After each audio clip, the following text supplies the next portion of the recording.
again, sweet darlings. I'm here in my rocking chair. It's a very grey day here, unfortunately.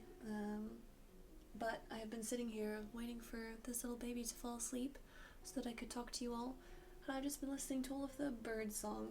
And I don't know about in your gardens, but in my garden already so many things are coming alive, kind of sticking their little heads up. It seems like we haven't really had enough hard frosts this year to slow everything down, so I'm really excited to see all of those little buds appear, and the primroses are already out, which are some of my favorite flowers, and they smell so good. So I've just been sitting here thinking about the joys of spring that are to come, but I wanted to share with you a few simple ways that you could practically start serving your husband on a day-to-day basis. And I wanted to share these because I know when I first started looking into kind of traditional gender roles and biblical femininity and kind of how those things, weave in together, I found a few people on YouTube and, in some books talking about, kind of scripture that defines what it means, to be a biblical wife, guidance there, which was great. And I thought, yes, I agree with all of these things. I'm on the right track. But practically speaking, on a day-to-day basis in the modern world, what would that look like for me? And in the end, I did find a few tips. Actually, more recently, I found a few things that I'll share with you now. But in that beginning phase, I basically just had to make a decision for myself. Okay, well, I'm going to try and start this new habit and I'll just stick with it.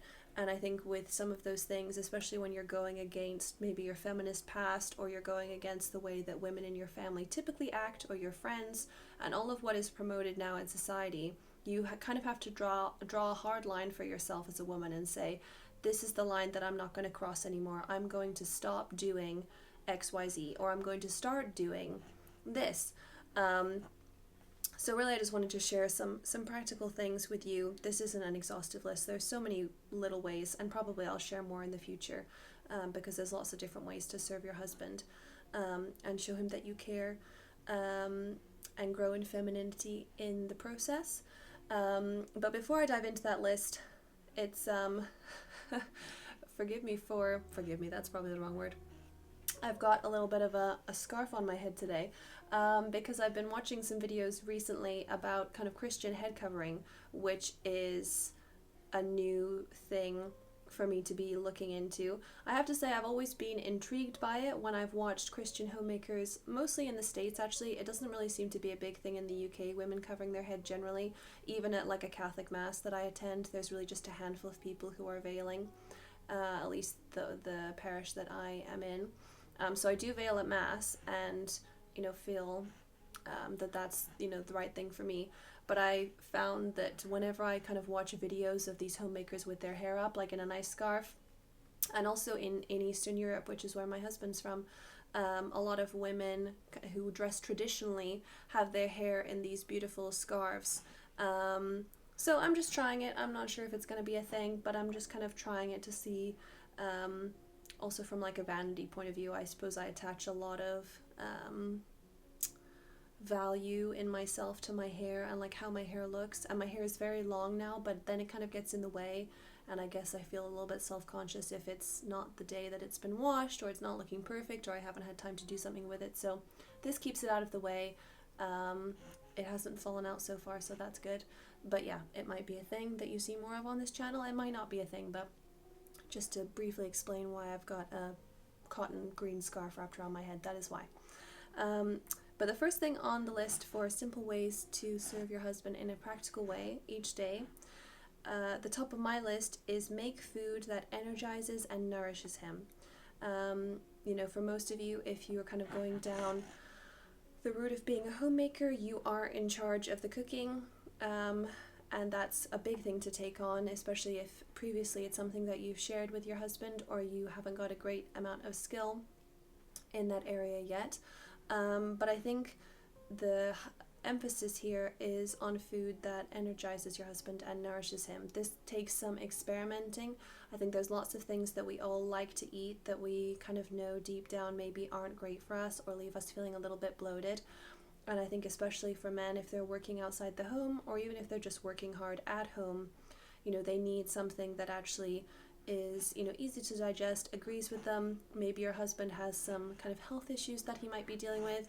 I've mentioned in a previous video that my husband has some autoimmune stuff going on, so I've been trying to veer towards simple meals that are nourishing, that aren't full of sauces or kind of ready-made sauces and things. Obviously sometimes I do cheat a little bit, like I don't make a homemade curry sauce, which I could do, but I will use a curry sauce out of a jar because it's convenient and we have it like once a month. But just food that actually kind of fills him up. For me, this has been a bit of a learning curve, and I can definitely kind of see it, and I feed back to myself now, although sometimes my husband will also let me know. Like if I cook something for dinner and then I notice that in the evening he is snacking, then it kind of tells me that maybe dinner wasn't filling enough. Now he is someone who likes to snack, so I don't always take it too personally, but there definitely have been evenings where I know for sure that dinner wasn't substantial enough, there wasn't enough protein. Often it's like when we have pasta, for example, or if we do pizza, then we both feel like peckish, whereas if we're having steak or roast chicken, then afterwards we don't feel hungry, we would just be snacking for the sake of it. So maybe it's something to discuss with your husband, like what food he likes, what recipes are his favorite, and maybe try to pick up a little bit more on how you both feel after you eat certain foods, whether that's having an impact on your energy levels, because I know that it does for us, but we had to make a bit of a conscious effort to tune into that and almost like keep a note of it for a few weeks, how you're feeling after different foods. The second thing is do something for him so that he doesn't have to do it. Now this could be so many different things. Obviously our husbands have lists of things that they're in charge of and things that we kind of expect them to do, whether that's a spoken expectation or not. The example that I can give you is picking up my husband's dirty laundry, because often when he comes in from doing work in the garage or he's gotten messy doing something, he likes to just kind of drop his clothes in a pile and he goes to have a shower and he gets into his pajamas. Now, for a while, and I think this is partially just a stereotype, we're all like, oh, men leaving their clothes on the floor, how irritating, how could he? He doesn't care about me at all.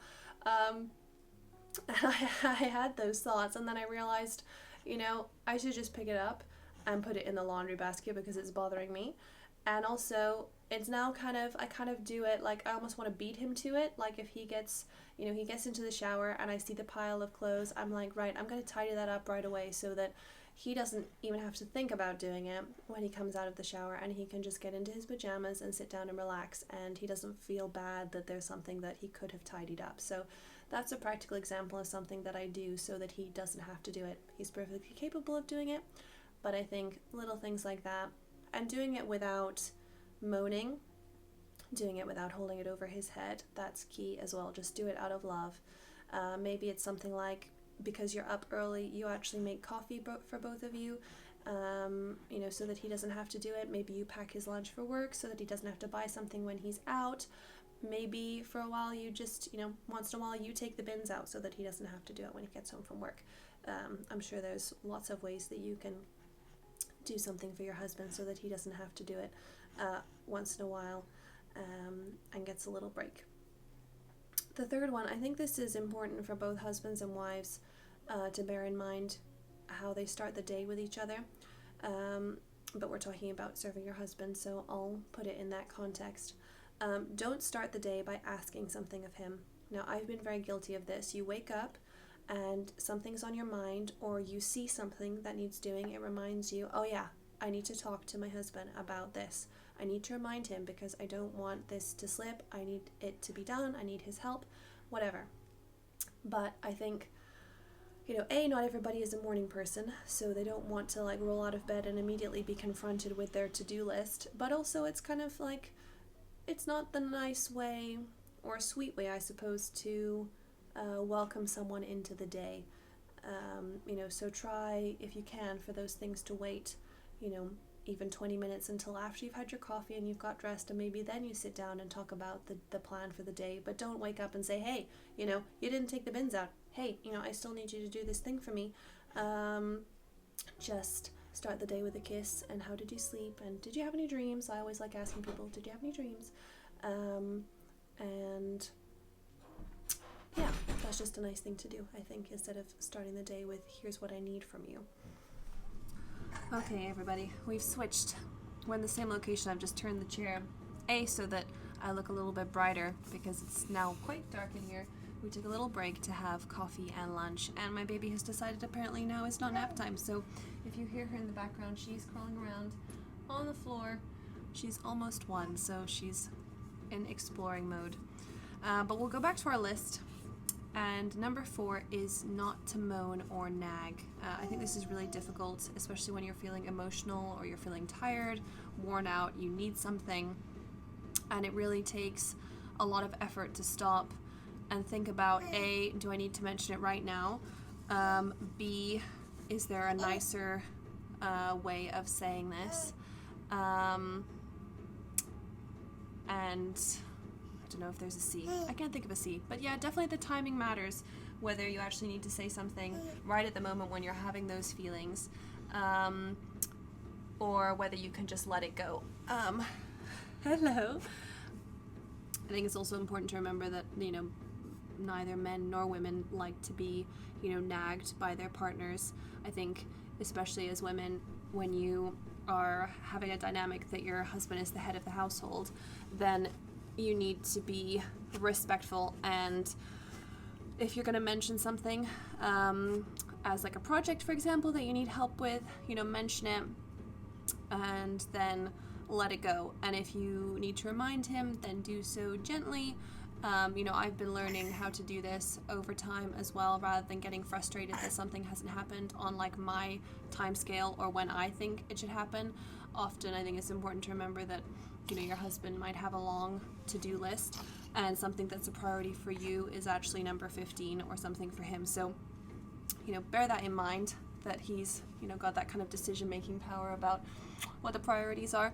But also, do discuss it with him if something really is urgent, or it's kind of holding you back from something that you need to do to serve your family, or a project that you've agreed that you're going to be doing. Then just say, look, this thing that I asked you to do or I need help with, I actually, really need it done today because, without it, I can't do XYZ that I would really love to do for our family, or that we agreed I'm going to do for our family. So, just try not to say something in a moany way or a naggy way. Just gently remind him if he needs a reminder, and then let it go. Sometimes maybe it's going to take a few reminders, maybe he's busy, maybe you've been ill, but try to be patient, especially when you're asking for help with something that you need his help with or his input with. Don't strangle me. Don't strangle your mother. She has this habit of putting her whole weight right on my voice box. I don't know if anybody else's baby does that. You're adorable, but I don't want to be strangled. Okay, so number 5, I heard this recently, and I think this is a great idea. And although I've only just started trying to do it, I have to say that the reaction you get when you do this is really, really lovely, especially when you've been married a couple of years. Like, we've only been married 4 years, but we have been together for 7 years. And because we're in that stage of our life where we're quite busy and we've got lots of different things going on, sometimes you can get into the habit of acting a little bit more like friends at home. I'm not saying we do that all the time, but I think, most people, if they're married or they've been with someone a long time, you can be in that zone where you aren't really dating each other, or you're not being very sensual during the day with each other. So this one is kiss your husband for at least 30 seconds every day. Not as in 6 seconds here, 6 seconds there, but properly kind of kiss him as if you were first dating. However it is that you do that. I'm not going to give you kissing tips here, but yeah, just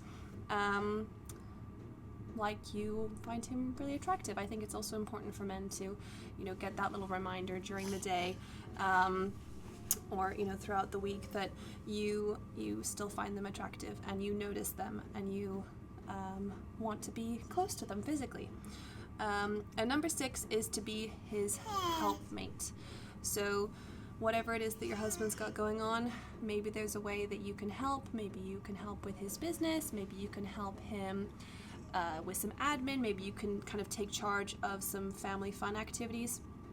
This has looked different for us at every stage in our marriage, but sometimes my husband is really busy, say with a house project, kind of, right now he's working on extending our kitchen, for example, and so, we've got a few social things that we want to do, and so we've just had a very short discussion to say, like, I'm going to be the one who comes up with some date options for that. I'm going to come up with some ideas of things we could do with our friends. I'm going to come up with some ideas for fun stuff to do when my stepdaughters come. So that's a way that I can help him take some thoughts. He's just in the garage, he's waving to me. Currently working on my new kitchen countertops, which is very nice, especially because it's raining out there. But he's in the garage, so he'll be all right. Oh, you're blowing a kiss? Are you trying to blow a kiss? She's been learning how to wave and blow a kiss, so that's nice. Maybe she's blowing you all a kiss. So yeah, just ask him. Sometimes, men can be really good at asking for help. Most men are not great at asking for help. So, are you waving too? Are you waving to Daddy? Maybe you're waving to Daddy. Yes, because you can see him out there. Your handsome Daddy-o. Building us a new kitchen countertop. So nice. So either ask him what help he needs. Ooh, a butterfly. You came to show us a butterfly? Oh. Yeah? Is it blue? Wow. He likes it. Right, sorry about that. We had a brief butterfly interlude. The butterfly is now rescued and somewhere safe and cozy.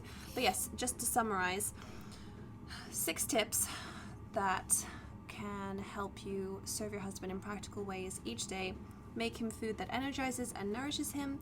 Do something for him so that he doesn't have to do it, so something that maybe he would usually do for himself or that you would expect him to do. Can you take it off his plate for a day? Can you give him a bit of a break just to show that you love him? Don't start the day out by asking something of him. Try not to moan or nag him, but gently remind him if that's needed. Kiss him for at least 30 seconds every day. Give him a good smooch. And be his helpmate. So I'll share some more tips, and I would love to hear.